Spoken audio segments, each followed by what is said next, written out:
அதற்கு பிறகு சுதந்திரா கட்சியில் நான் ஐக்கியமானேன் ராஜாஜியோட. பிறகு சுதந்திரா கட்சிக்கும் திமுகவுக்கும் கூட்டணி ஏற்பட்டது. 12 தொகுதிகள் சென்னை மாநகரத்தில், 11 தொகுதிகள் திமுக வைத்து கொண்டார். பூங்கா நகர் மட்டும் சுதந்திரா கட்சிக்கு கொடுத்தார். அங்கே எனக்கு மேல் சபை 70 வரையில் 64 ஜெயிக்குது, 70 வரையில் இருக்கு. அது ஆகவே நான் நிற்க வேண்டிய தேவையில்லை. ஆனால் அண்ணா ராஜாஜிக்கு ஃபோன் பண்ணிட்டார். அவர் பண்ண வேண்டிய அதிகாரம் இல்லை, ஏன்னா ஒரு சீட்டு கொடுத்ததுக்கப்புறம் அது ராஜாஜி என்னன்னா பண்ணிக்கலாம். ஆனால் அண்ணாவுக்கு யாரோ ஒரு மார்வாடியை போடுறாரு அங்கே, ஏன்னா அங்கே கொஞ்சம் சவுகார்பேட்டை இருக்கிற காரணத்தால். ஸோ அண்ணா ஃபோன் பண்ணார், நீங்கள் யாரோ மார்வாடி போடுறதாக நான் கேள்விப்பட்டேன், எனக்கு அதிகாரம் இல்லை, உங்களுக்கு சீட்டு கொடுத்தாச்சு. ஆனால் அங்கே தெலுங்கு பேசுகிறவங்களாம் இருக்காங்க, அண்டைய உழைப்பாளி, அண்டையை போட்டால் அந்த தொகுதி நமக்கு வந்துடும், 12 நமக்கு வந்துடும் நம்ம கூட்டணிக்கு அப்படின்னு அண்ணா ரெக்கமெண்ட் பண்ணார். ஸோ ராஜாஜி என்ன கூப்பிட்டு, Annadurai says you are a better candidate, he knows the pulse of the people, so he file your nomination. அப்படி தான் நான் எம்எல்ஏவாக வர முடியுது.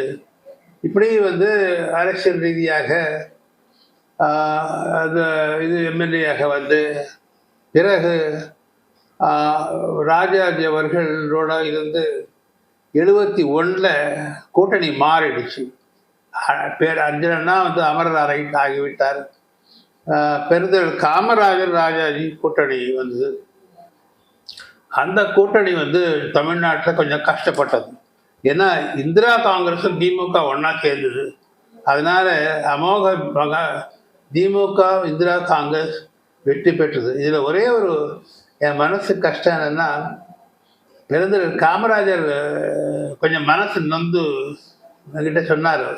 ஏன்னா அவர் 72 கன்னியாகுமரி நிற்கிறாரு.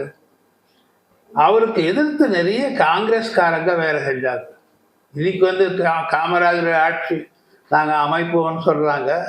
ஆனால் அந்த 76 எலெக்ஷனில் காமராஜருக்கு எதிர்த்து திமுக ஒரு எம்சி பாலனை போட்டிருந்தாங்க. சி சுப்பிரமணியம், பக்தவத்சலம் எல்லாரும் இந்திரா காங்கிரஸ் திமுகவுக்கு சப்போர்ட் பண்ணுறது என்ற காரணத்தினால காமராஜருக்கு எதிர்த்து வேலை செஞ்சாங்க. நான் என்னுடைய தொகுதியில் அவர் பேசினார். 15ஆம் தேதி முடிஞ்சு போச்சு, February 71. அவரது February 22ஆம் தேதி, ஒரு வாரம் கழிச்சு, அவருடைய அசிஸ்டண்ட் வைரவன் உங்களை ஒரு 3 நாள் அங்கே வேலை பார்க்க சொன்னார் காமராஜர். நான் போய் பார்த்தா எல்லாம் காங்கிரஸ்காரங்க. நான் கடுமையாக உழைச்சாங்க. இருந்தாலும் அந்த கூட்டணியில் 40 தொகுதிகள் பாண்டிச்சேரி உட்பட அதில் ஒரு தொகுதி தான் ஜெயிக்க முடியுது ஸ்தாபனா காங்கிரஸால், சுதந்திரா கட்சியால். 39 திமுக இந்திரா காங்கிரஸுக்கு போச்சு. அதே மாதிரி சட்டசபையில் நான் ஜெயிச்சு வந்துட்டேன். ஆசை தம்பியை தோற்கடித்தேன். அவர் ரொம்ப பிரபலமான கேண்டிடேட்டு. இருந்தாலும் கூட நான் அவர் கஷ்டப்பட்டு உழைச்சி அவரை தோற்கடித்து வந்தேன். அப்படி இருந்தது. பிறகு இது அப்படியே போயிட்டு இருந்தது. திடீரென்று புரட்சி தலைவர் அவர்கள் வெளியேற்றப்பட்டார் திமுகவிலிருந்து. அது ராஜாஜி அவரை ஆதரித்தார். எம்ஜிஆரை திமுக நீக்கிறது ராஜாஜி சொன்னது. அவர் அண்ணாவையே நான் திமுக நீக்கிறேன்னு சொன்னால் என்ன மடத்தனமோ, எவ்வளோ மடத்தனமோ அவ்வளோ மடத்தனமானதுன்னு ஒரு அறிக்கை கொடுத்தார். எம்ஜிஆருக்கு ஒரே குஷி. ஏன்னா டாப் லீடர் ராஜாஜி இப்படி ஒன்று சொல்கிறார். நேராக வந்தார், ராஜாஜிகிட்ட பிளெஸிங்ஸ் வாங்க. அப்போ நாங்கள் எல்லாம் பக்கத்தில் இருக்கிறோம், அதாவது எதுக்கு. அப்புறம் ராஜாஜி அமரனானதுக்கு அப்புறம் எம்ஜிஆர் ஒரு நாள் ஒரு கூட்டம் போட்டார் ஒரு இடத்துல. என்னுடைய தொகுதி தான் அது. உங்கள் தொகுதியில் கூட்டம் போடுறோம், நீங்கள் கூட வந்துடுங்கன்னு சொல்கிறார். அப்புறம் நீங்கள் தனியாக என்ன பண்ண போகிறீங்க, நீங்கள் ராஜாஜி தான் என்ன ஆதரித்து போயிட்டார, நீங்கள் ராஜாஜி ஆளுதானே சேர வேண்டியது தானேன்னு சொல்லிட்டு நான் எம்ஜிஆருடைய புரட்சி தலைவருடைய தொண்டனாக மாறினேன். பிறகு அப்படியே அவருடைய அமைச்சர் அவையிலே சுகாதார அமைச்சராக இருந்தேன். இதை ஒட்டுமொத்தமாக நான் இப்போ என்ன சொல்லணும்னா, முக்கியமாக ஜனங்களுக்கு ஒரு செய்தியாக சொல்ல வேண்டும் என்றால், என்னுடைய தனி வாழ்க்கையை நான் மருத்துவமனையை நடத்தி கொண்டு வருகின்ற நேரத்தில் எப்படி ஒரு நோயாளிக்கு கஷ்டத்தில் இருக்கும்போது நாம் உதவி செய்து அதனால் பணம் கிடைக்கிறதுன்னு கூட பரவாயில்லை, அதை பற்றி நாம் வருத்தப்படக்கூடாது. இதனால் இந்த தொழில் மருத்துவ தொழில் என்னுடைய கருத்து, இது சம்பாதனை பண்ணுறதுக்காக அல்ல.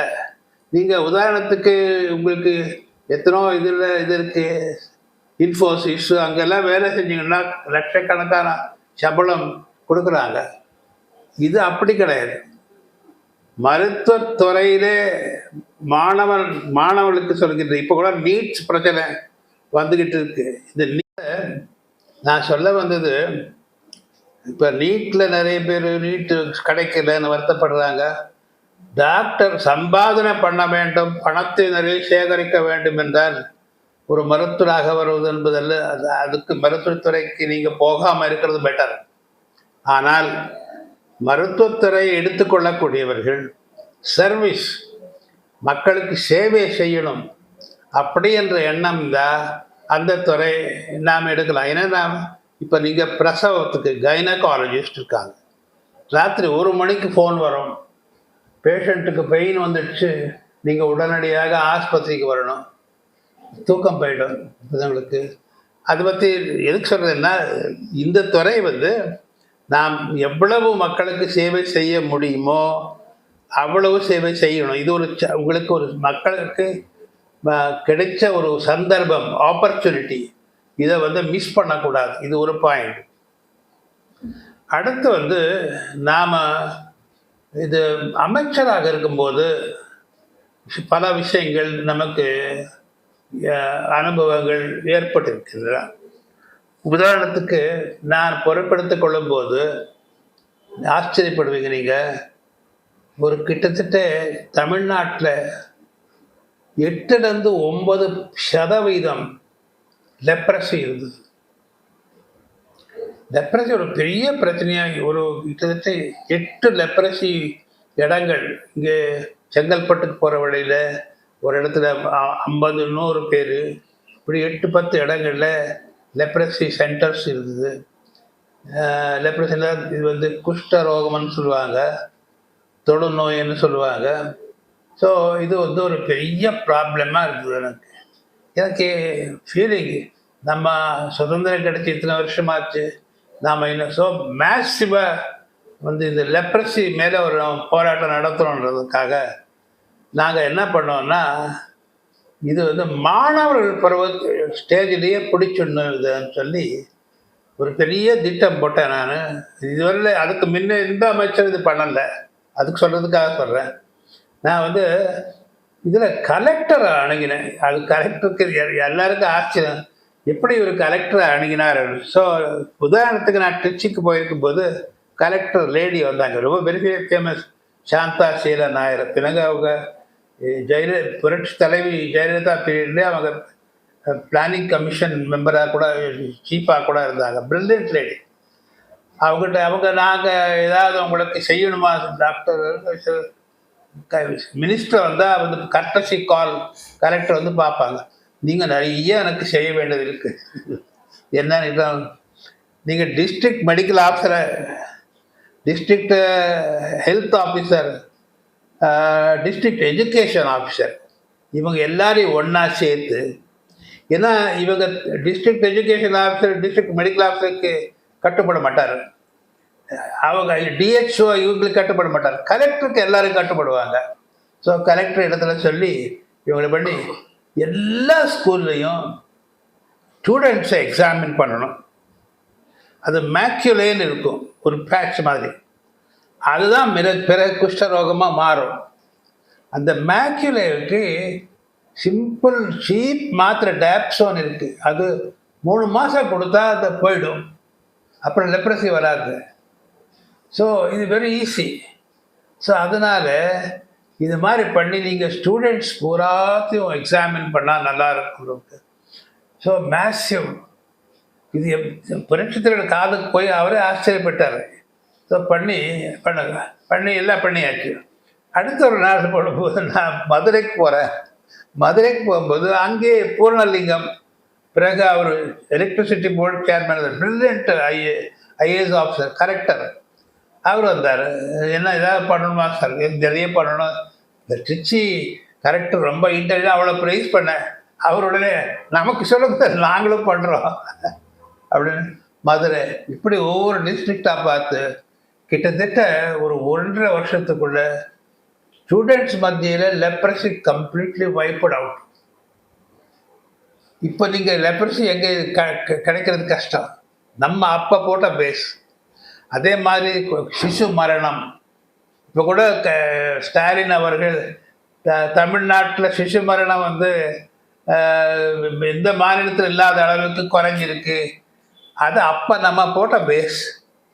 அது அவருக்கு கை கொடுக்குது. இப்போ சந்தோஷம். ஏன்னா தொடர்ந்து நடக்கணும். எதுக்கு சொல்கிறேன்னா, நாம் அப்போ போட்ட அஸ்திவாரம். அதே மாதிரி நிறைய நீங்கள் எடுத்தீங்கன்னா ஆரம்ப சுகாதார நிலையத்தில் நிறைய ப்ரோக்ரஸ் நிறைய பண்ணோம். அதே எல்லா விஷயத்துலேயும் நாங்கள் ஃபஸ்ட் ரேங்க் வந்ததுனால என்ன ஆயிடுச்சுன்னா, அங்கே இது ஒரு பக்கத்தில் நடந்துட்டு இருக்கு. இதுக்கு இடையில ஒரு சுவாரஸ்யமான ஒரு சம்பவம்.